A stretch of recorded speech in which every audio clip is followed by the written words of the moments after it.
Bien, hoy vamos a hablar de un tema que para muchos que han tenido cerca a un familiar con este tipo de enfermedad, el cáncer, y específicamente el cáncer del cuello uterino, de verdad que resulta un poco difícil. Lo que hemos tenido personas con este tipo de enfermedad, hemos pasado por un trance de verdad que bastante difícil, porque es un diagnóstico muy difícil. De hecho, el cáncer de cuello uterino es la primera causa de muerte por cáncer en Venezuela, en las mujeres. Cáncer de cuello uterino es la primera causa de muerte por cáncer en mujeres en Venezuela. Y a nivel mundial, cada 2 minutos muere una mujer por cáncer de cuello uterino. 2 minutos. En Venezuela, cada 6 horas muere una mujer por cáncer de cuello uterino. Podemos ver reflejado ahí la importancia de este tema. Y cuando me invitaron a esta conferencia, me dijeron que habláramos sobre una enfermedad, una patología, pero que le diera un enfoque cristocéntrico. Y es lo que he tratado de hacer y de traerles el día de hoy para honra del Señor.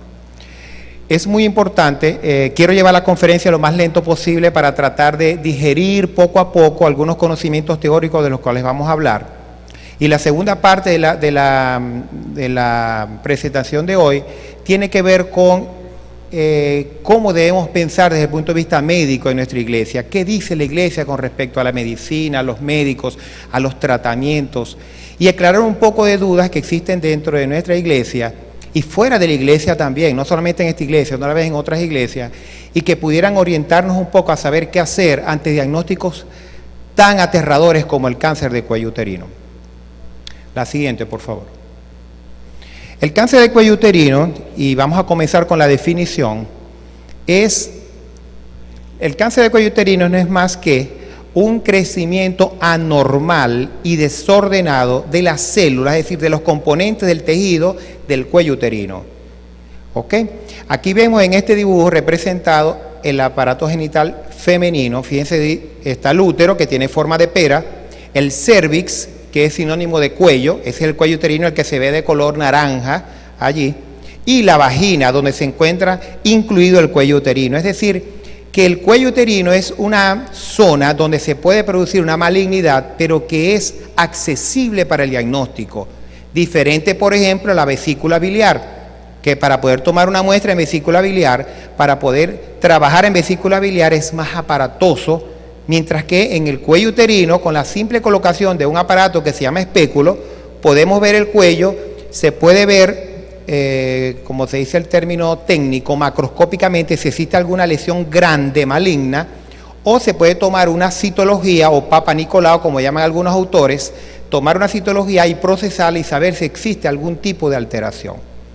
Pero más allá del diagnóstico de cáncer de cuello uterino, quiero representarlo en la fotografía que se ve al lado, que es una mujer taciturna, triste, melancólica, ante un diagnóstico de este tipo. No solamente el diagnóstico de cáncer, hay personas que se deprimen porque le diagnostican hipertensión, hay personas que caen en depresión porque le diagnostican diabetes y utilizan términos como, por ejemplo, te decretaron hipertenso, te decretaron diabético, es decir, como un estigma, como un yugo encima de la cabeza, y que la persona a partir de ese momento significa que va a tener mala calidad de vida. El Señor no quiere mala calidad de vida para nosotros, a pesar de que el pecado ha entrado al mundo, a pesar de las enfermedades, a pesar de las dificultades, el estrés.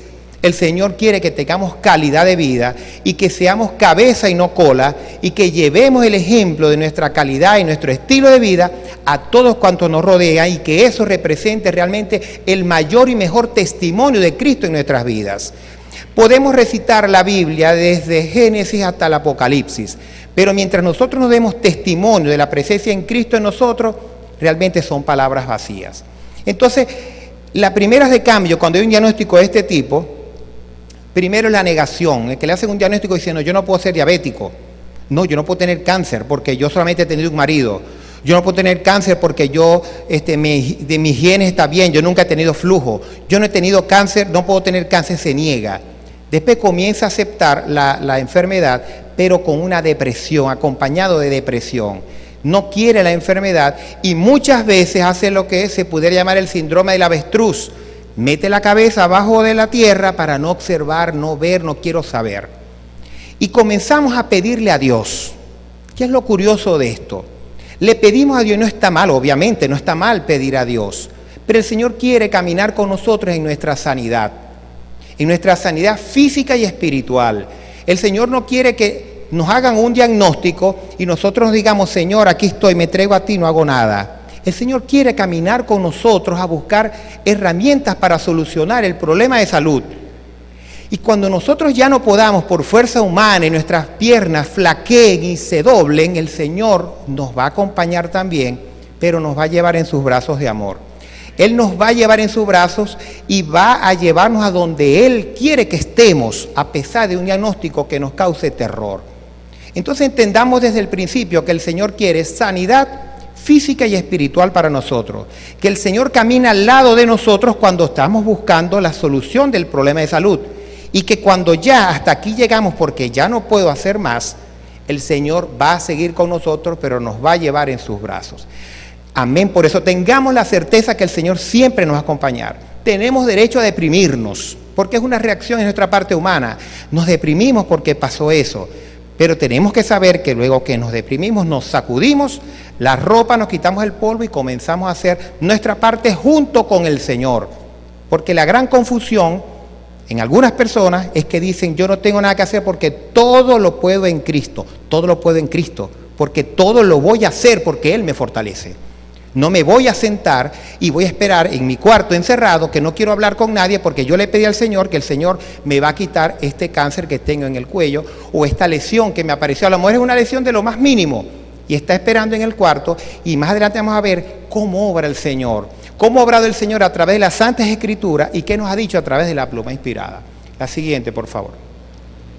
Miren, hermanos, las enfermedades están llenas de bendiciones y los milagros no ocurren cuando ocurre el diagnóstico. Los milagros uno los tiene que ver. Si uno realmente confía en el Señor, los milagros ocurren antes de la creación. Y hoy vamos a ver algunos aspectos importantes en el cáncer de cuello uterino que realmente constituyen una bendición del Señor, un milagro. ¿Qué quiero decir con esto? Que el milagro no es que cuando me hacen el diagnóstico el Señor me lo quitó. Ya el Señor viene haciendo milagros con la enfermedad. ¿Y cómo hace el Señor este milagro? Fíjense ustedes los factores de riesgo para padecer de cáncer de cuello uterino. No quiere decir que el que tenga uno de estos factores va a tener cáncer. Un factor puede influenciar más en una persona que en otra. Es decir, es un juego entre esos factores y que uno cuando va sumando, si tiene 3 o 4 factores de riesgo de cáncer de cuello uterino, es diferente a la que tenga uno. ¿Ok? Y algunos de estos factores, la gran mayoría de estos factores son removibles. ¿Qué quiere decir eso? Que según el estilo de vida que nosotros sabemos, entendemos y promulgamos al mundo, si nosotros cumpliéramos nuestro estilo de vida saludable, con los 8 remedios naturales, con un estilo de vida sano, nosotros tenemos menos probabilidad de tener cáncer de cuello uterino en nuestra población. No significa, amén, Tomás un amén por ahí apagado, pero no significa que no vaya a haber cáncer de cuello uterino. Puede haber, porque de pronto tiene un factor familiar, por ejemplo, la mamá y la hermana tuvieron cáncer de cuello uterino y eso significa que ella tiene más probabilidad. De pronto ese factor prevaleció en esa persona, pero desde el punto de vista estadístico el Señor la está llenando de bendiciones porque no tiene probabilidades como otra persona que tenga todos estos factores. Miren estos factores, por ejemplo, la infección por el VPH, que es un dolor de cabeza. La paciente cuando dice que tiene VPH, lo primero que piensa es infidelidad del marido. Infidelidad, infidelidad, infidelidad. Hay muchas formas de transmitirse. VPH significa, entre paréntesis, virus de papiloma humano. Se llama así porque es un virus que produce una lesión que se llama papiloma, que es una verruga. Hay más de 100 tipos de virus de papiloma humano, de los cuales, aquí viene la primera bendición, solo 30 producen lesiones cancerosas en cuello uterino. Y viene otra bendición sobre esa, otro milagro. De esos 30, las 2/3 partes, es decir, el 66% de los casos lo producen solo 2 virus, que son el 16 y el 18. Amén. Amén. Entonces, si la paciente tiene el virus del papiloma humano, no significa que va a tener cáncer. Está asociado siempre con cáncer, pero tiene que tener uno de esos 30 y muy probablemente si tiene alguno de ellos va a ser el 18 o el 20. Y son más de 100. Quedan 70 todavía que no producen cáncer. Hay otros, por ejemplo, como el virus, el número 6 y el 11, que se asocia con las verrugas que se ven en genitales externos. Esos no son cancerígenos.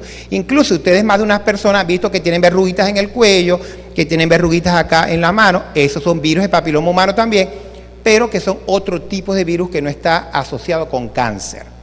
El virus de papiloma humano es el protagonista de la mayoría de los cánceres.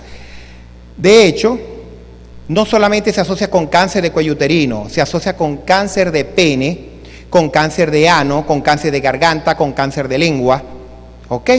Realmente es un virus que es devastador. Y lo importante es que si la paciente lo tiene por cualquier razón, porque no solamente se transmite por vía sexual, aunque la mayoría de las veces es así, puede transmitirse por ropa íntima, que se preste, por guantes. Entonces, la persona puede tener el virus por tacto, ¿verdad? La persona puede tener el virus de papiloma humano y lo importante ahorita es que las mujeres sepan que si lo tienen, existe tratamiento para eso, para evitar, tratamiento específicamente en el cuello, para evitar que tengan a futuro una lesión premaligna o maligna de cuello uterino. Así ya tenemos el conocimiento. Si ya la paciente tiene el virus de papiloma humano, lamentablemente ya lo tiene, pero más del 50% de las mujeres están propensas a tener el virus porque se transmite con mucha facilidad. De hecho, es la primera infección de transmisión sexual, cuantitativamente hablando, a nivel mundial. Ahora bien, esa es la infección por virus del papiloma humano. Fumar. El fumar está relacionado con el cáncer de cuello uterino. Afortunadamente, en nuestra iglesia tenemos el hábito de no fumar. Ya estamos eliminando un factor, y es un factor que voluntariamente la persona decide si se va a someter a ese factor o no, es decir, es removible. Los elementos que tiene el cigarrillo se han podido aislar en el cuello uterino y ya todos sabemos que el cigarrillo produce disminución de las defensas del cuerpo y esa disminución de la defensa ocurre también en el cuello. Entonces ese virus, que hablamos ya de papiloma humano, si las defensas de la mujer están bajando, ese virus va a penetrar con más facilidad, se va a instalar y va a relacionarse con el cáncer de cuello uterino. Fíjese cómo es una cadena. El otro elemento es la infección por HIV o VIH, que es el virus de inmunodeficiencia adquirida.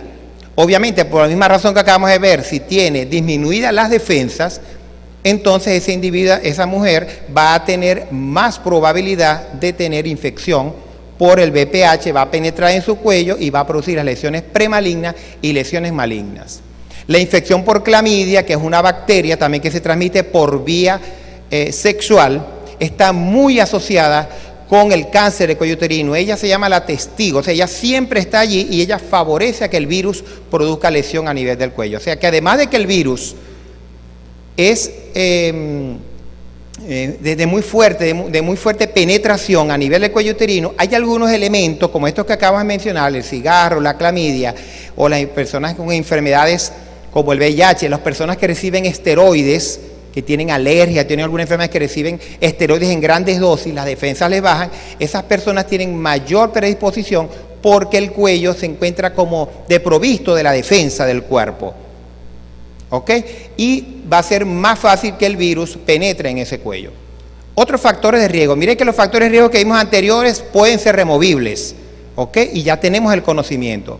Ahora tenemos la alimentación. Se ha demostrado que las mujeres que consumen más verduras y frutas son menos propensas a sufrir de cáncer de cuello uterino. ¿Les suena esto familiar dentro de la iglesia? Las personas, las mujeres que consumen más frutas, verduras, ensaladas, son menos propensas a sufrir cáncer de cuello uterino. No significa que las que comen carnes todas van a tener cáncer. Quiero que eso quede claro. No nos vayamos a los extremos. Pero ya nos ha dicho, las investigaciones nos han dicho que aquellas que consumen más frutas y verduras, es decir, que tienen una dieta más sana, entonces ellas van a tener menos probabilidad de cáncer de cuello uterino. Además, el sobrepeso está relacionado con el cáncer de cuello uterino. Hermanos, el sobrepeso está relacionado con con todas las cosas malas que uno puede encontrar en medicina. Lo único que psicológicamente los gordos o los obesos son más jocosos, más juguetones que los delgados, psicológicamente hablando. Pero dolores articulares en los obesos, las rodillas, los pies, edema, hinchazón de los miembros inferiores, cáncer de mama, cáncer de cuello. ¿Qué nos está diciendo entonces el Señor? ¿El Señor estará contento de que entonces nosotros estemos de este tamaño? No. Él nos está diciendo, ¿verdad?, aquí, de que debemos tener un peso adecuado, porque en la medida que tengamos un peso adecuado vamos a ser menos propensos a tener lesiones malignas como la que estamos viendo hoy, sin mencionar las otras. El uso de anticonceptivos, que es tan debatido, ya se ha demostrado, pacientes que utilizan anticonceptivos hormonales por más de 5 años aumenta el riesgo de tener cáncer de cuello uterino. Por eso es importante la consulta con el ginecólogo, que pueda orientarla sobre qué método utilizar, si utilizar métodos alternos, si cambiar, si descansar el uso de anticonceptivos, cambiar el tipo de método para evitar el riesgo que pueda tener para tener cáncer de cuello uterino. Y es importante saber que una vez que se suspende el uso de anticonceptivos, ese riesgo desaparece. Amén por eso, ¿verdad? Amén. Mire todo lo que el Señor nos está informando a través de la investigación. Esto no lo podemos saber de otra manera, pero ya nosotros a través de la investigación hemos podido ver esto. La condición, múltiples embarazos. A medida que la paciente pare más, es decir, que tiene más partos, tiene más riesgo de cáncer de cuello uterino. Pero las pacientes que paren, mientras más paran, fíjense ustedes cómo los factores son, depende del paciente, no el factor solo. Si la paciente ha parido, por ejemplo, se dice que las que han parido más de 3, pero eso no quiere decir que la que haya tenido 4 muchachos va a caer en depresión porque va a tener cáncer de cuello uterino. No, porque si ella le ha dado pecho a los 4 muchachos, disminuye la incidencia de cáncer de mama. Y si ella ha parido 4, disminuye la incidencia de cáncer de útero, no de cuello, sino el útero, la parte que vemos ahorita útero, porque el útero es más frecuente en las pacientes que nunca han parido. Entonces fíjense que los factores de riesgo para cada uno es un balance, no es igual los factores de riesgo para un paciente que para otro. Hay que ver, hay que jugar con esos factores de riesgo, cuáles tiene, cómo los tiene. No se sabe por qué las pacientes que han parido varias veces se asocia con más cáncer de cuello uterino que aquellas que no han parido. Se piensa que como ha tenido más actividad sexual, ha estado expuesto más el cuello al virus de papiloma humano. ¿Ok? Se ha debilitado, por decir de alguna manera, ese cuello y es más propenso a que el virus pueda penetrar y haga su función maligna a ese nivel. La condición socioeconómica baja. No el ser pobre significa que va a tener cáncer de cuello uterino. ¿Por qué la gente de condición socioeconómica baja se asocia con cáncer de cuello uterino? Sencillamente porque desconocen esto que estamos hablando hoy. No tienen acceso al conocimiento, a la información. Y aparte que les queda retirado o no están estimulados para ir a un centro de salud donde con una simple citología ellos pueden detectar si existe una lesión premaligna del cuello uterino. Entonces no es por ser pobre per se lo que la haga condicionar, sino que rodea esa pobreza, la ignorancia y la lejanía con los centros de salud. Es muy común ver en este tipo de población donde la madre incluso refuerza a su hija o a sus sobrinas diciéndoles que ella nunca se hizo citología y ella nunca ha tenido cáncer de cuello ni nada, está muy bien. ¿Y para qué se va a hacer? Eso no importa, eso te la podés hacer. Y hay pacientes que le llegan a uno sonriendo como un chiste diciendo que tiene más de 20 o 25 años que no se ha hecho una citología. De verdad no da risa. A mí no me, la paciente se ríe y a mí realmente nunca ni una mueca hago porque es que no me da risa que tenga 30 años sin una citología porque no sabemos cómo está ese cuello. Y ahorita vamos a hablar de la evolución y cómo Dios bendice a su pueblo a través de la evolución de la enfermedad. Cómo Dios da chance para que la mujer pueda detectar a tiempo la enfermedad. Pero somos necios. Realmente somos necios como el pueblo de Israel. Somos necios aún. Y tenemos que aprender a quitarnos esa necedad. Antecedentes familiares de cáncer de cuello uterino. Si la mamá y la hermana han tenido cáncer de cuello uterino, tiene 2.5 veces más probabilidad de tener cáncer de cuello uterino. ¿Qué significa eso? Que esa paciente tiene que ir con más regularidad al ginecólogo para detectar si existe una lesión en el cuello. porque muy probablemente va a tener. Y si además le sumamos que es obesa, si le sumamos que fuma, si le sumamos que es sedentaria, si le sumamos que ha parido 5, fíjense cómo se van sumando los factores. Entonces esa señora realmente es una bomba de tiempo. Cuando viene a la consulta y nos dice riéndose, no, yo no me he hecho citología y mi mamá murió, bueno, esta semana me llegó una así. Ella viene a consulta porque le detectaron, peor todavía, le detectaron una lesión precancerosa en el cuello uterino. Y ella está consultando, eso fue en el 2009. Cuando yo le hago la historia, la señora me dice que su hermana murió el año pasado de cáncer de cuello uterino. Entonces ella tiene ya 2 factores de peso, ya tiene la lesión precancerosa, entonces no sabemos por dónde va. Podemos suponer por el tiempo que el Señor, gracias al Señor, ha dado para que la enfermedad evolucione y la mujer pueda hacer algo, la humanidad pueda hacer algo. Entonces fíjense ustedes, hermanos, que los factores de riesgo que hemos nombrado hasta ahora, que son sencillos, de pronto algunos los ha oído nombrar, no son difíciles de cumplir. No son difíciles de cumplir. Tenemos que buscar nuestro peso ideal. Tenemos que buscar eliminar los que fuman, eliminar el hábito de fumar, el sedentarismo. Fíjense ustedes que está tan relacionado con la actividad sexual, esto del BPH, que si la paciente ha tenido actividad sexual antes de los 17 años, o sea, 15 años en adelante, tiene mayor riesgo que aquella que ha tenido a partir de 25 años de edad actividad sexual, porque ha estado más tiempo expuesta a el virus del VPH que cualquiera de su pareja lo pudiera tener. Entonces tiene que ver el inicio de la actividad sexual, tiene que ver el número de parejas, tiene que ver el estilo de vida. ¿Qué es lo que nos pide el Señor? ¿Tener pareja en todas partes, traparejas en todas partes, extrapareja como se llama técnicamente? No, no es lo que nos pide el Señor. Si nosotros cumplimos lo que el Señor nos está ordenando, si nosotros cumplimos los 8 remedios naturales, vamos a dar testimonio, vamos a hacer testimonio vivo de la presencia de Cristo en nosotros. Pero si no lo hacemos y solamente lo mencionamos, entonces no va a servir de nada. Realmente va a ser una palabra vacía. ¿Cómo podemos prevenir entonces el cáncer de cuello uterino? Primero, evitando los factores de riesgo, ya mencionamos, algunos se pueden evitar. La condición socioeconómica baja no la podemos evitar, porque no, a partir de la semana que viene voy a ser clase media, o voy a ser rico, o voy a tener, o me voy a esforzar porque tengo que hacer dinero, porque si no me da cáncer de cuello uterino. No, no es el dinero, es la ignorancia, es el no ir al médico, es el no saber estas cosas que pueden afectar, y que ojalá ustedes ahora sean elementos o sean multiplicadores de esta información en sus familias, para que dentro de nuestra iglesia, dentro de nuestra comunidad donde vivimos, disminuya la incidencia de cáncer de cuello uterino, que como les dije, en Venezuela mata cada 6 horas a una paciente, sencillamente por no manejar estos factores de riesgo. No es posible, no es posible. Otra forma de prevenir es las vacunas. Dentro de ellas se encuentra el Gardasil. El Gardasil es una vacuna que se coloca por vía intramuscular y da inmunidad. Se utiliza en pacientes que no han estado infectados nunca con VPH. Esas son 2 vacunas que van a prevenir la infección con VPH. Se recomienda utilizar en adolescentes, obviamente porque es menos frecuente que estén infectadas por VPH, a partir de los 9 o 10 años de edad. Se le utiliza una vacuna hoy, una inyección hoy, una en 2 meses y otra en 4 meses. Es decir, todo el tratamiento son 6 meses.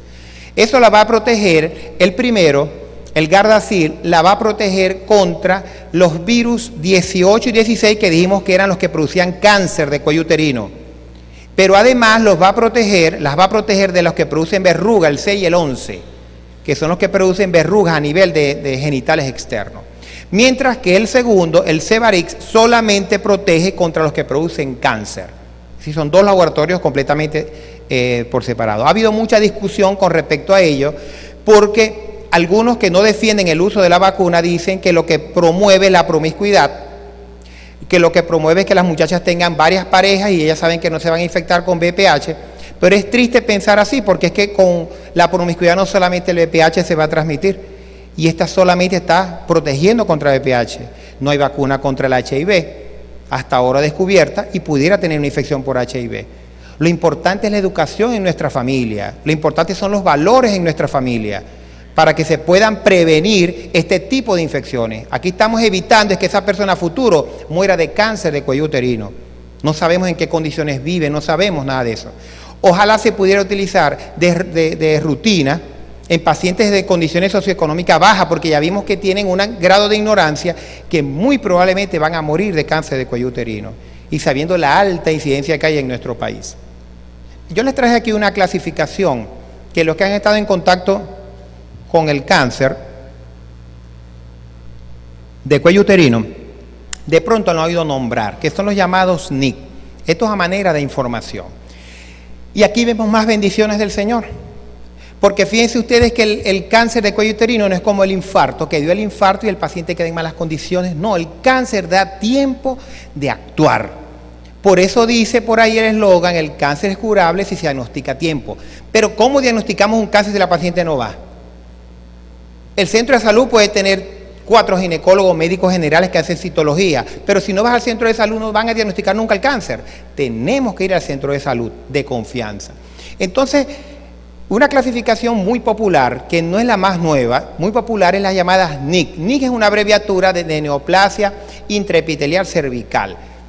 Eso significa que hay un crecimiento desordenado dentro del cuello uterino. Aquí abajo vemos en el círculo representado las células que ven ustedes, las imágenes que ven ustedes como rosada o como naranja a mi izquierda, que se ve en el círculo, son las lesiones malignas. El NIC1 es el más leve, porque apenas ha tomado 1/3 del tejido. El NIC2 ha tomado 2/3, la mitad o 2/3. Y el NIC3, que ya es un cáncer, pero no ha pasado, otra bendición del Señor, una barrera que se llama membrana basal.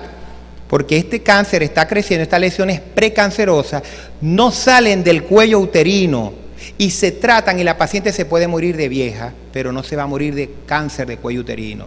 Amén por eso. Entonces fíjense ustedes, esa línea oscura que se ve debajo de las naranjas, de los circulitos naranjas, es la membrana basal, que no permite que esas células malignas se diseminen, se rieguen por el cuello uterino. Eso lo hizo el Señor. Eso lo hizo el Señor cuando diseñó a la mujer. El Señor se esmeró en el cuello uterino como yo creo que en ningún otro órgano, ninguna otra parte del cuerpo. Es decir, que el Señor le está diciendo a la mujer, tienes tiempo para diagnosticarte, tienes tiempo para tratarte y para poder seguir viviendo y seguir honrando al Señor vivos, ¿verdad? Que es lo que Él quiere. Entonces, el NIC3, que es el de más alto grado, es cuando toda esa imagen que ven ustedes amarillita se ve toda naranja, porque las células malignas han crecido, han tomado todo el tejido. Fíjense al lado, en la parte superior de la imagen que está a la derecha, en la parte superior, eso que se ve rosado, eso es un cuello. ¿Cómo ve uno el cuello como ginecólogo? Un cuello aparentemente sano. ¿Ok?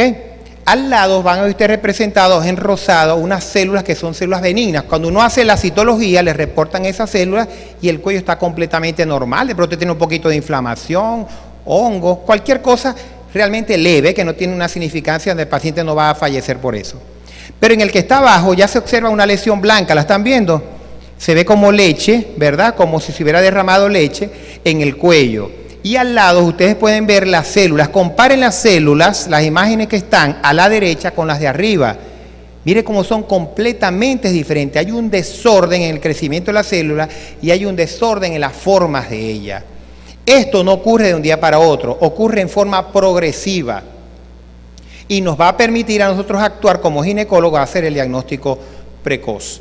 Aquí podemos ver la toma de la citología en la primera lámina a mi izquierda.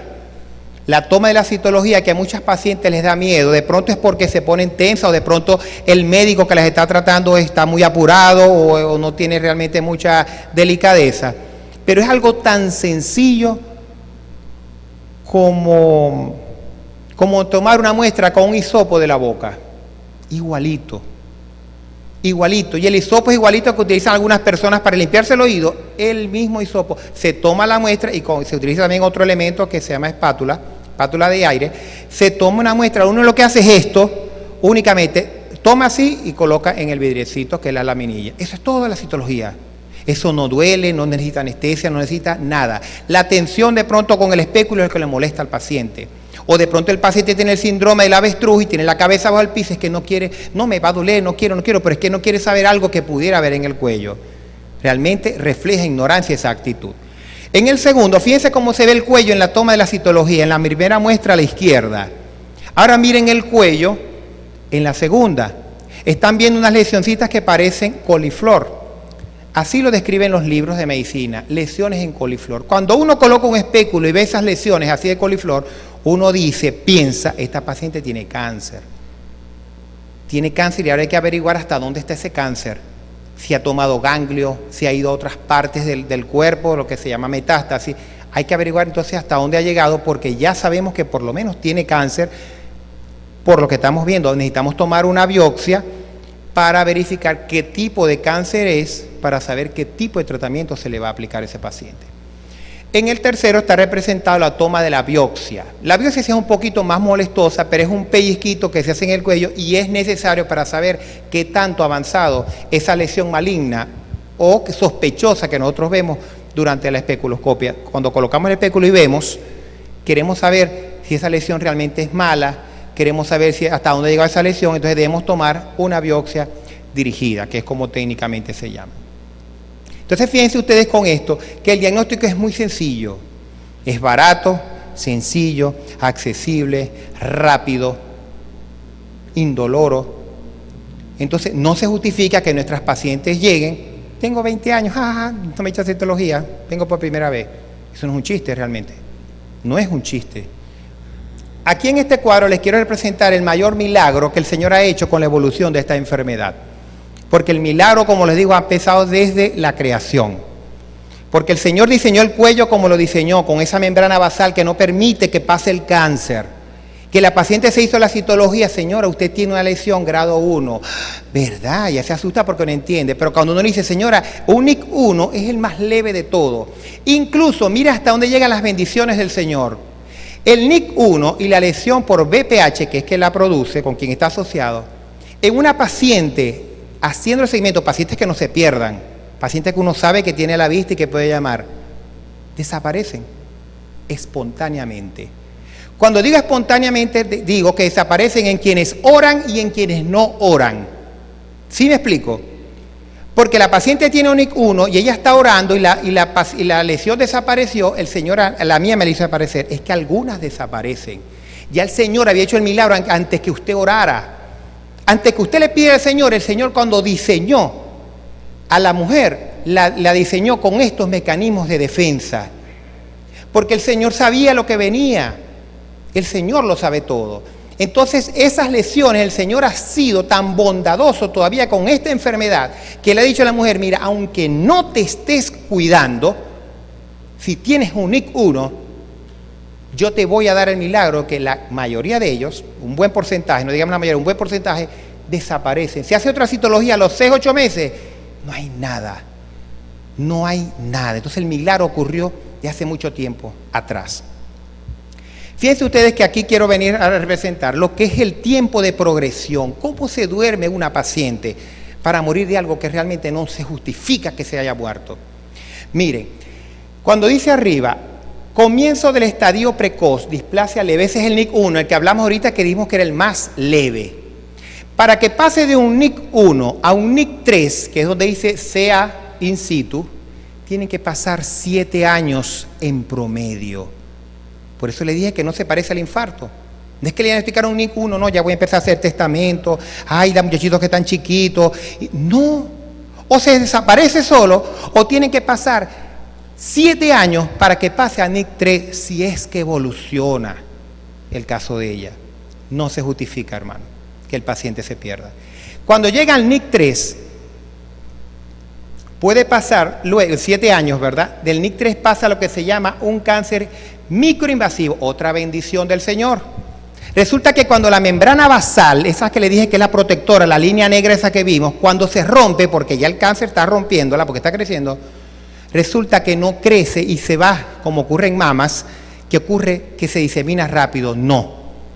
Se disemina y puede llegar a tener 3 milímetros. 3 milímetros de espesor. Esos 3 milímetros de espesor, para que ocurran del NIC 3, se rompa la membrana que el Señor ha colocado allí de defensa. Todavía el Señor pasó y el Señor dijo, bueno, va a pasar pero poquito, 3 milímetros, que es el carcinoma microinvasivo. Y las pacientes que se tratan y se operan con carcinoma microinvasivo se sanan. Amén. Amén. Mira hasta dónde llega el Señor, que uno ve las partes malas, todas las bendiciones que hay. Luego, para que pase de microinvasiva a un invasor realmente, pero que no se puede ver, pasan 2 años. Y ya para que pase a un cáncer donde ya se ve, como vimos ahorita, el coliflor, y incluso a veces son coliflores grandes, ese es un dibujo con un coliflor pequeño. A veces uno coloca el espéculo y el espéculo se llena con la lesión de coliflor, un coliflor como los que venden en el supermercado. De verdad que es alarmante. Pacientes que nunca en su vida se han hecho una citología. Entonces vienen porque están sangrando o tienen un flujo que huele mal. Y es que tienen cáncer ya. Entonces ya ahí realmente no es lo mucho que humanamente uno puede hacer. Para que pase el carcinoma invasivo oculto, al clínico que se vea pasan 8 años. Y cuando tiene el coliflor, para que la paciente fallezca, a menos que ocurra un milagro, porque aquí es donde le digo que el Señor nos lleva en los brazos. A menos que ocurra un milagro, en 2 años y medio el paciente fallece. Entonces, cuando uno ve ese coliflor tan grande y el paciente dice, ¿pero cuánto va a durar? En promedio debe durar 2 años y medio. Es triste, ¿verdad? ¿Se han dado cuenta? Han sumado los años de ahí hasta allá. 20 años, hermanas. 20 años ha otorgado el Señor desde que la lesión es NIC1, de la más sencilla, hasta que haya un coliflor. 20 años. Pero es que no podemos esperar que haya coliflor.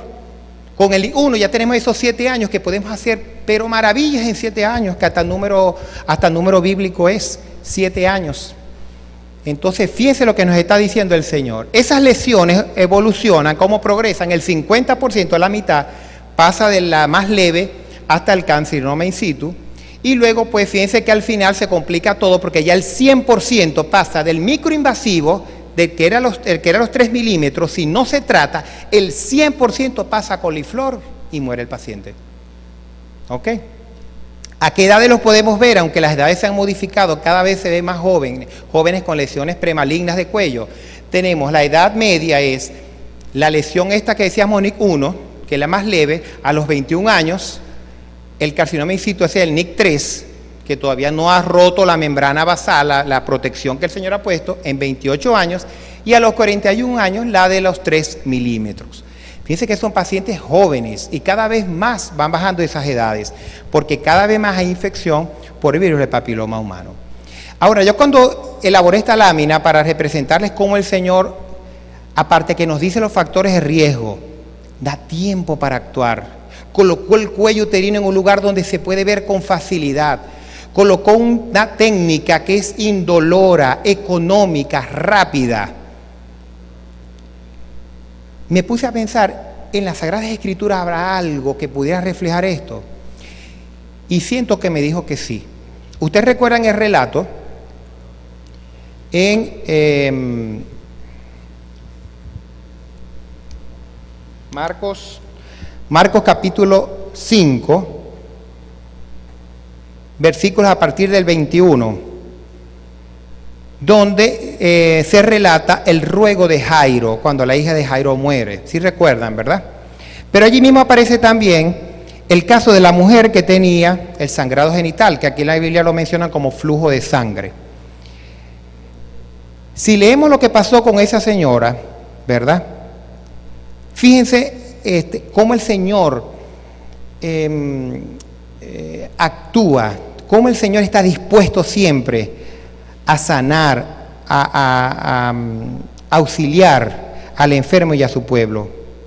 Fíjense, allí estaba una mujer que padecía, en el versículo 25, de hemorragia desde hace 12 años. ¿Será que esta señora tenía una lesión de cuello uterino? Tenía 20 años todavía para tener el coliflor desde la lesión más simple, ¿verdad? De la infección por VPH hasta el coliflor tenía 20 años. ¿Será que la señora tenía eso?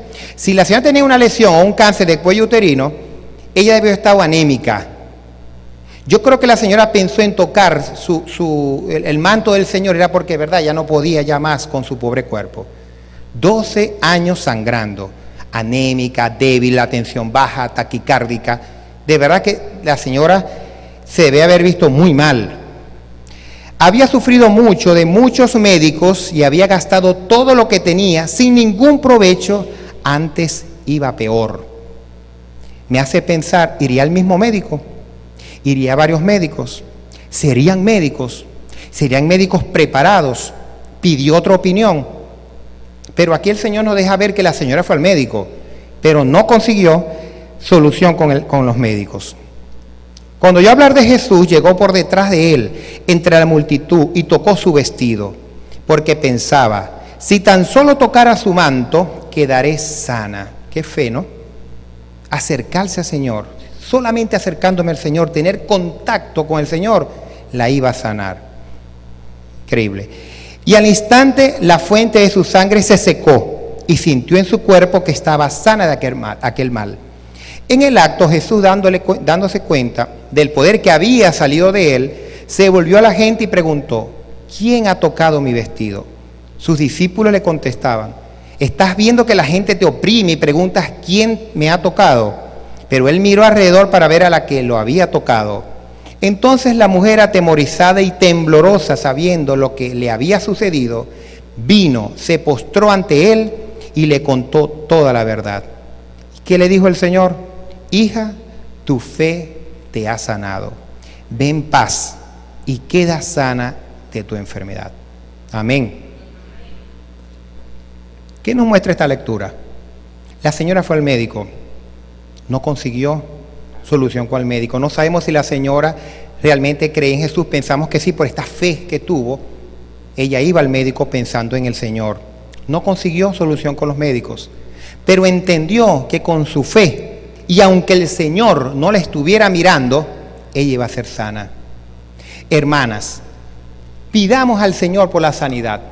Aunque sintamos en el momento que estamos orando que el Señor no está mirando, porque de pronto el Señor nos podemos imaginar que tiene, así como estaba acá, rodeado de tantas peticiones, de tanta gente en el mundo, ¿irá a oír mi petición? Sí la va a escuchar. Tengamos la certeza que el Señor siempre va a escuchar nuestras peticiones, aunque tengamos la sensación de que no nos está mirando como le pasó a esta señora. El Señor en ningún momento le dijo, debiste haber venido primero acá. ¿Qué hiciste allá perdiendo tu dinero? ¿Perdiste todo tu dinero? No, tu fe te ha salvado. ¿Qué pasó con la hija de Jairo? Buscan al Señor porque la hija de Jairo está muy mal. Yo creo que si la muchacha estaba mal, que tenía 12 años por cierto, igual que el mismo número de años que tenía la señora con sangre, si la muchacha estaba mal, ya habían buscado muchas opciones, habían buscado a los médicos y no habían conseguido la solución. Y el Señor, en su plan, estaba no sanarla, sino resucitarla. El Señor la resucita y les muestra que Él escucha las oraciones, a pesar de que lo que esté ocurriendo no nos agrade. Él siempre va a estar presto a ayudarnos. Entonces, en ningún momento en la Sagrada Escritura nos muestra que únicamente que nosotros no hagamos nuestra parte por restituir nuestra salud. Hermanos, yo veo con mucha preocupación que la solicitud de los milagros para sanidad se hacen con partes no visibles. Piensen ustedes, cáncer de cuello uterino, pido el milagro del cáncer de cuello uterino porque no lo veo. Si tengo una dolencia abdominal, supongamos que es un problema en la vesícula, un cálculo en la vesícula, por decir algo, el Señor le da cálculo a la vesícula, el Señor, pero yo no busco ver por qué tengo el cálculo, que está asociado a la inflamación en la vesícula, por cierto, con cáncer de vesícula. Pero no estoy buscando eso porque el Señor me va a quitar eso que yo no estoy viendo. Y así en otras partes que no se ven. Pero yo no me imagino una hermana que tenga un lunar de pelos en la punta de la nariz y los pelos tengan 10 centímetros pidiéndole al Señor sin ir al dermatólogo o al cirujano plástico, ¿verdad? Porque lo tiene aquí, porque lo está viendo. El mirarlo lo pedimos con lo que no vemos, con lo que no podemos ver si realmente está actuando, y tomamos posiciones irresponsables de pensar el Señor está actuando porque yo siento que sí, pero hiciste tu parte, porque aquí vemos que están haciendo su parte. Y el Señor no lo recriminó en ningún momento. Y ahora vamos a ver qué nos dice la pluma inspirada al respecto. La siguiente. Fíjense, este material lo he obtenido de una disertación del año 1987. Me imagino que hubo alguna discusión al respecto de que si debemos asistir al médico, debemos únicamente sentarnos a orar y esperar que el Señor obre sin hacer nada. Y lo publicó el Instituto de Investigación Bíblica de la Asociación General de la Iglesia Adventista del Séptimo Día. y otros que he sacado de textos que yo tengo. Fíjense, el primero dice, el enfermo, yo lo titulé Aspectos fundamentales sobre la salud para la iglesia adventista. Debemos tener estos conceptos claros. Fíjense, primero dice, el enfermo será restaurado por medio de los esfuerzos combinados de ¿lo qué? De lo humano y lo divino. Ministerio Médico, página 14. ¿Tendremos que hacer nuestra parte? Sí, es una combinación de lo humano y lo divino. El Señor actúa con nosotros y cuando nuestras piernas nos dan desde el punto de vista humano, nos llevará en sus brazos de amor. Así lo prometió. Dios obrará con cada médico cristiano. Pero la hermana Guay va un poquito más allá.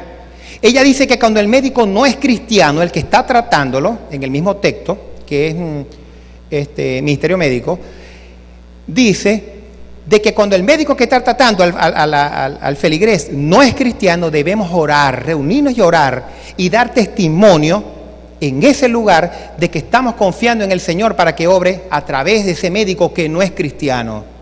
En ningún momento dijo que ese médico, por no ser cristiano, debemos de colocarlo a un lado. Sí está clara la idea, ¿verdad? Miren la tercera, y tiene mucho que ver con aquellos, en este momento, cuando ella escribe esto en Patriarcas y Reyes, que había la tendencia a buscar soluciones de problemas de la salud a través de cuestiones naturales como preparados sobre la piel, sobre tomas, a partir de elementos naturales. Y veamos qué dice la hermana White, dice, y no son pocos, aún en esta era cristiana, los que se dirigen a tales curanderos en vez de confiar en el poder de ¿quién? De Dios viviente. Y en la capacidad de médicos, ¿qué? Bien preparados. Por eso me preguntaba, ¿será eso lo que le pasó a la señora del flujo de sangre? Que los médicos que visitó no estaban bien preparados. ¿Será que el Señor en su plan era curarla ahí y darnos este testimonio aquí para nuestros días? No lo sabemos, algún día nos lo va a poder decir cara a cara el Señor.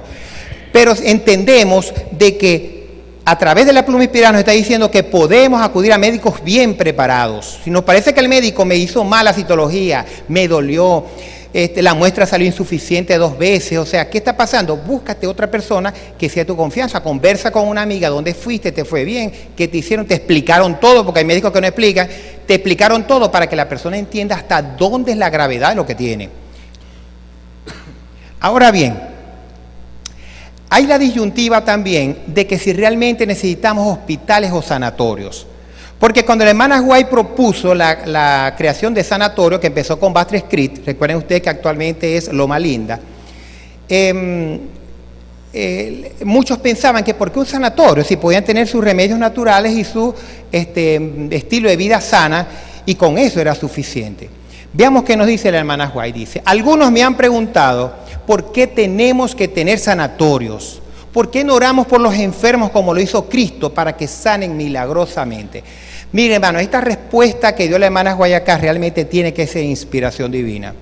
Porque es que no deja duda de ningún tipo de lo que realmente el Señor quiere para nosotros. Miren lo ejemplar de esta respuesta. He respondido, dice ella, supongamos que pudiéramos hacer esto en todos los casos. ¿Cuántos apreciarían la curación? ¿Se convertirían en reformadores de la salud los que fueran sanados o continuarían siendo destructores de su salud? Es decir, una paciente que fume, que tenga 10 años tomando anticonceptivo, que sea obesa, sedentaria, que tenga familiares con cáncer de cuello uterino y tiene una lesión de cuello uterino, ella ahora se le quita el cáncer de cuello uterino, ella va a dar testimonio realmente de un estilo de vida saludable. Ella realmente va a sentir que tiene que hacerlo. De pronto es así, pero la gran mayoría no. Y el Señor quiere que demos testimonio de eso, ¿verdad? Nosotros no podemos sanar, no podemos cambiar las condiciones enfermizas del cuerpo, pero es nuestro deber como médicos misioneros, y va más allá, y como obreros, juntamente con Dios, utilizar los medios que Él ha provisto. Entonces oraremos para que Dios bendiga esos medios. ¿Cuáles medios? Los medios que el Señor ha provisto, en este caso, una citología tan sencillo como una citología, un estetoscopio que cuando una paciente tiene tos, fiebre, y yo lo oculto, y le oigo un tipo de ruido en los pulmones que se llama crepitante, yo puedo decir con seguridad, tiene neumonía. Entonces oremos, demos gracias al Señor por esos medios que nos ha dado. Y dice al final, entonces oraremos para que Dios bendiga estos medios, creemos en Dios, creemos en un Dios que escucha, y responde la oración. Amén, ¿verdad? Fíjense cómo no estamos excluyendo la oración jamás. Vamos a pensar en excluir la oración y la comunicación con Dios, pero tenemos que hacer nuestra parte. Y ahora, yendo más allá todavía, cuando Buster Scruggs se convierte en Loma Linda, para 1910, la hermana White es consultada porque los médicos, las personas que trabajan en los hermanos del momento, pensaban que no tenían que formarse médicos tradicionales. ¿Ok? Ellos ante la duda acuden a la pluma inspirada y le preguntan, ¿realmente necesitamos formar médicos? ¿Qué opina usted de eso? Está un poquito larga, pero es que no puedo cortar ni cambiar nada. Miren ustedes, la luz, cuando le preguntan si realmente tienen que formar médicos, estoy hablando de médicos cirujanos, médicos generales, médicos, dice la luz que se me ha dado. La luz que se me ha dado. Ella no dice se me ocurre.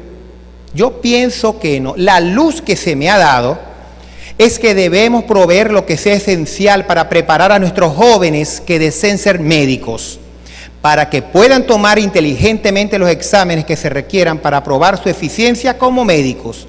La Escuela de Medicina de Loma Linda debe ser de alta categoría, y ahí se refiere a alta categoría científica. De hecho, no sé si ustedes lo saben, que somos pioneros en Loma Linda en trasplante de corazón, en tratamientos recién nacidos y en posicionamiento fídico, que son las mordeduras de serpiente. No sé si ustedes tenían la oportunidad de venir en Discovery Health, cuando pasan capítulos de que vean culebres y posicionamiento fídico, donde los atienden es en Loma Linda, California. Y sale al final agradecimiento, Loma Linda. Y ¿por qué? Porque somos pioneros en ese tipo de tratamiento. Y para la preparación especial de los jóvenes que tienen convicciones claras de su deber para obtener una educación médica que los capacitará para pasar los exámenes que la ley requiere de todos los que practican la medicina. ¿Ok? No es que vamos a tener un grupito aquí, van a aprender esto nada más. No. Todos los exámenes de la ley van a ser legalmente establecidos como médicos. Debemos proveer lo que sea necesario para evitar que nuestros jóvenes busquen su educación en escuelas de medicina dirigidas por hombres que no son de nuestra fe. Amén. Amén. Entonces, ni las Sagradas Escrituras, ni la pluma inspirada me está diciendo a mí que no debo acudir a hacer una citología. No me está diciendo que no debo ponerme un tratamiento. No me está diciendo, si veo tantas bendiciones en factores de riesgo, veo tantas bendiciones en la evolución, en la progresión de la enfermedad, no me está diciendo que si yo tengo una lesión premaligna de cuello uterino me debo quedar tranquilo o tranquila, en el caso que obviamente que es una mujer, quedarse tranquila porque no, yo voy a esperar. Todavía las que esperan, el Señor le dio 7 años más, pero no, eso es estadística, no sabemos si para esa paciente son 5, y cuando vaya tiene la lesión con los 3 milímetros y puede tener complicaciones futuras. Ya para culminar, fíjense, este manuscrito, este material de la escuela del Instituto de Investigación Bíblica, dice, nuevamente somos guiados por los consejos de Elena de White hacia la medicina preventiva. Ese estilo de vivir que abarca un régimen nutritivo, abundancia de ejercicio, agua, sol, aire y descanso, un estilo de vida temperante y confianza en Dios. Para tratar enfermedades sencillas podemos usar remedios sencillos. Para las enfermedades serias, los conocimientos de médicos capacitados, como vimos en Patriarcas y Reyes, página 157. El personal médico capacitado tiene su lugar. Y fíjense en Mensajes Selectos, en el tomo 2, en la página 322 dice, en los días de Cristo y de los apóstoles había médicos. A Lucas se lo llama el médico amado, y él confiaba que el Señor le concedería la sabiduría necesaria para aplicar correctamente los remedios. Fíjense ustedes ya entonces, para concluir, el cáncer del cuello uterino se puede prevenir en forma sencilla, económica y rápida. No se justifica que se enfermen y mueran mujeres que tienen esta información y acceso a los servicios de salud preventiva. Permitamos que el Señor nos guíe, nos diga qué camino tomar, caminar al lado de Él, y cuando nuestras fuerzas humanas flaqueen, el Señor nos tomará en sus brazos y nos llevará por el camino que solamente Él puede decidir y que será lo mejor para nosotros. Que el Señor los bendiga. Tengo una información acerca del hombre con respecto al cáncer de cuello uterino, y es el hombre circuncidado a diferencia del no circuncidado con respecto a una inducción o un efecto sobre el cuello del útero en la mujer. No sé si tiene alguna información al respecto. Sí, o sea, yo leí hace tiempo una información de que la población de mujeres judías a nivel mundial es la que tiene la menor incidencia de cáncer de cuello uterino. Y se hizo un estudio, pues, y era debido a que todos los hombres eran circuncidados. De esta manera se hicieron unos análisis, pues, y se determinó, pues, o se concluyó de una u otra manera de que al parecer que el hombre estuviera o no estuviera circuncidado, parece que en el esmegma prepucial hay ciertas sustancias que inducen cambios en el cuello uterino. Sí, es cierto. De hecho, produce el esmegma, ¿verdad? Que es una secreción blanquecina que se produce en el prepucio, que es el tejido que sobrepasa por encima del glande, en el pene. Produce inflamación. Todo lo que produzca inflamación a nivel del cuello uterino favorece a que las células sean invadidas por el BPH. Y además, dicho sea de paso, la persona circuncidada tiene menos probabilidad de tener infecciones a nivel del extremo del pene. Entonces, si la persona si tiene contacto con cualquier otro tipo de agente, bien sean parasitarios, virales, etcétera, con el aseo es más fácil que se pueda correr, se puede eliminar ese tipo de agentes que pueden predisponer a lesiones en el cuello uterino. Muy bien, aquí hay una pregunta del chat del Vendrá TV. Dice, la citología es Carelia, aquí de Maracaibo. ¿La citología es solo para las mujeres que tienen o han tenido pareja? Es la pregunta. La respuesta es sí y no. Sí y no, porque ahora hay una nueva subespecialidad dentro de la ginecología y está mezclado con pediatría, que es la ginecología infanto-juvenil. En ella se puede tomar, aún con el himen intacto, se puede tomar citología. Lo único es que no se toma la citología con las mismas características que se toma, como vimos acá, que tomamos de adentro del cuello y por fuera del cuello. Se toma con un hisopo igual, a través del orificio del himen, se toma una citología del contenido que está al fondo de la matriz, perdón, al fondo de la vagina, y eso se manda a procesar. Eso es una citología también.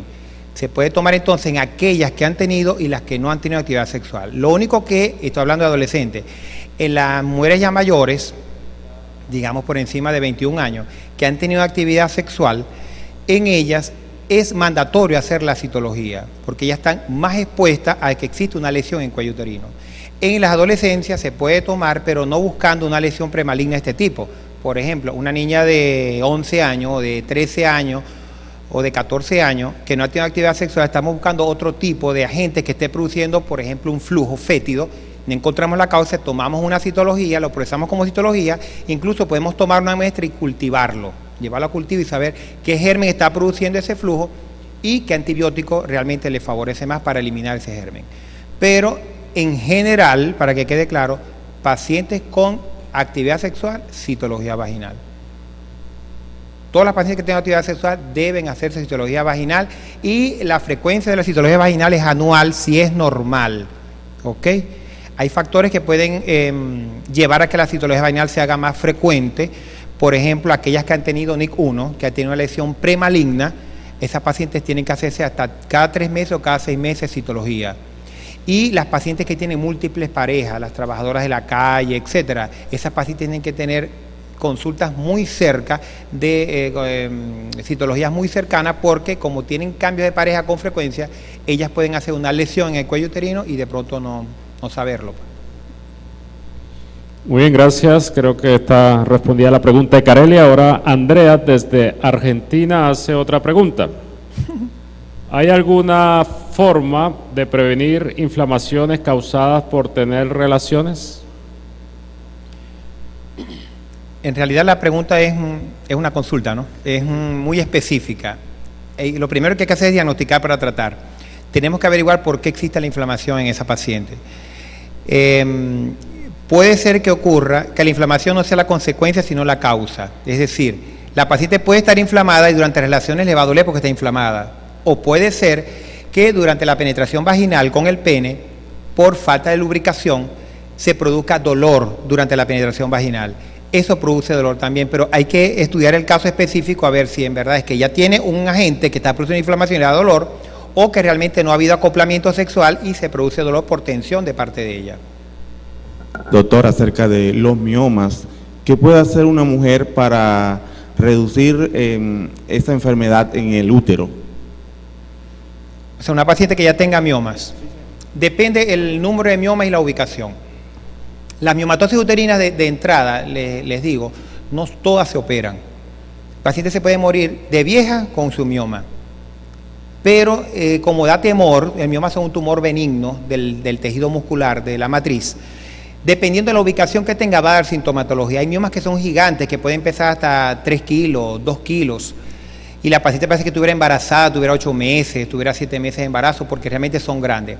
Hay miomas más pequeños que si se encuentran en la parte de afuera de la matriz, supongamos que este hacia la matriz, se encuentran por fuera, eso no va a dar sintomatología, ni sangrado, ni trastorno menstrual, ni dolor con las relaciones sexuales, no.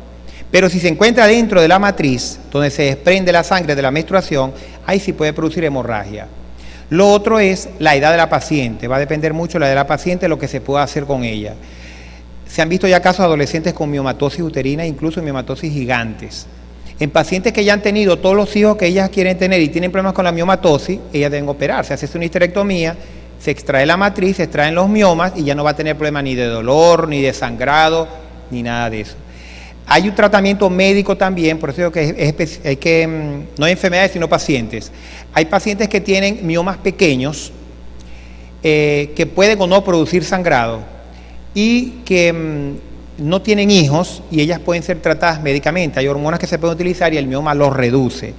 Bien sea que los reduce hasta que desaparece o bien sea que los reduce para que durante la operación uno solamente extrae, es como ver una metra, uno abre un poquito la donde está el mioma, lo saca y cierra otra vez. Es decir, es una operación muchísimo más sencilla. El tratamiento es altamente caro, hay hospitales públicos en la ciudad que lo dan gratis, pacientes bien estudiados, con todos sus ecogramas y todo, y se les dan y es una oportunidad para aquellas que no tienen hijos o quieren tener otro hijo y se les cumple el tratamiento médico. ¿Alguna otra duda de los que están presentes? ¿Alguna pregunta? Me dan ganas de preguntar a mí, ¿quiénes han hecho citología en el último año? Levante la mano que no voy a decir porque los voy a comprometer, pero piensen en eso, hermanas, piensen que hay que prevenir. Sí quisiera hacer otra pregunta. Dentro de las otras charlas que se han tenido durante la semana, se habló de tratamientos naturistas para atacar el cáncer o en contra del cáncer, inclusive también se habló de la parte de miomatosis. ¿Qué experiencia has conocido o si has tenido una referencia cercana con respecto a estos tratamientos, a dietas de crudismo y todo esto con respecto a este tipo de enfermedades o cáncer o este tipo de enfermedades ginecológicas? Esa pregunta me parece muy interesante. Cuando uno dice así, generalmente la respuesta es mala, ¿verdad? Mira, el naturismo y la medicina tradicional deben tener un equilibrio. El secreto está en el equilibrio. Sí es cierto que hay casos donde las pacientes así como que con oración también se sanan de las enfermedades malignas y de cualquier otra enfermedad. Con el tratamiento natural también sanan las pacientes. Lo que es preocupante es que el paciente cuando toma el tratamiento natural le da la espalda a aquellos aspectos diagnósticos, aquellos avances diagnósticos que nos ayudan a saber cómo está evolucionando la enfermedad. Porque piensan, ya yo estoy sana porque me siento sana con esto que estoy tomando. Los tratamientos naturales a base de hierbas y a base de todo esto, de frutas, hierbas, etcétera, y preparados, incluso vienen en cápsulas también, ya fabricados por empresas, básicamente tienen un efecto antiinflamatorio. Y todo lo que baje la inflamación produce bienestar. Una paciente que tenga una inflamación pélvica, como probablemente la que acaba de llamar, ella toma tratamiento natural que le ayuda para el dolor de vientre, digamos así, y se va a sentir muy bien, pero no sabemos cuál fue la causa de ese dolor de vientre. Puede ser una clamidia, que produce dolor de vientre, es la que vimos ahorita. Puede ser que tenga un gonococo, que es otra bacteria que produce gonorrea. Puede ser que tenga cualquier tipo de bacterias, ¿verdad? Entonces la paciente está bien que mejore con el tratamiento natural, pero debe tener su seguimiento, no darle la espalda a aquella tecnología que nos ayuda a hacer diagnóstico. Yo he visto casos y respeto mucho, pero me llama mucho la atención aparatos como, por ejemplo,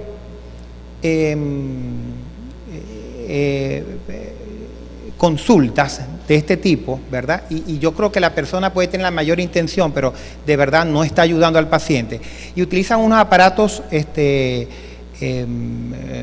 no sé si llamarlo poco desarrollados o preparados en forma casera, y se los colocan al paciente y le dicen, tú tienes un problema, por ejemplo, toxoplasmosis en la vesícula. Hermanos, eso no existe. Toxoplasma, que es el parásito que produce la toxoplasmosis, no se ubica en la vesícula, se ubica en cerebro y en músculo. Entonces el paciente sale, tengo toxoplasmosis en la vesícula, entonces le coloca un tratamiento, se le quita la inflamación de la vesícula y se ve de pronto es un cálculo lo que tiene. O sea, no hay por qué negar a hacerse un ecograma, por ejemplo, y ver la evolución.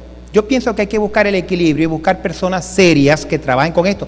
Fíjense lo que decía la hermana White, los tildaba algunos de curanderos, en vez de buscar la confianza de Dios viviente, ¿verdad? Y de médicos bien preparados, y médicos que son naturistas, ¿verdad? Y son personas que estudian, yo los respeto mucho, pero hay cosas, hay casos de casos y no hay enfermedades sino pacientes. Yo no puedo generalizar con un tratamiento, y les digo porque he tenido la vivencia.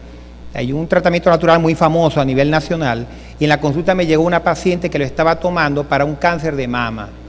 Resulta que la paciente llegó a mi consulta sangrando por el tumor, y ella nunca había sangrado por el tumor de la mama. Y resulta que menos mal me llevaron el frasquito, y cuando yo leo el frasco tenía estrógeno, que es hormona femenina, está contraindicado. Nunca se puede utilizar estrógeno en pacientes con cáncer de mama, porque se muere rapidito. Porque el tumor de mama se alimenta, por decirlo así, de las hormonas femeninas. Por eso es que uno le pide a las pacientes menopáusicas, cuando le va a colocar terapia de reemplazo hormonal, las hormonas le pide una mamografía, porque si tiene una lesión premaligna o maligna en mama, no le puedo poner hormonas, porque la mato. Tiene que solucionar primero el problema de la mama. Y esta señora me llegó con este tratamiento que se sintió al principio bien, y después empezó a sangrar, y me la llevaron, menos me llevaron el frasquito porque yo todavía estuviera pensando qué pasaría.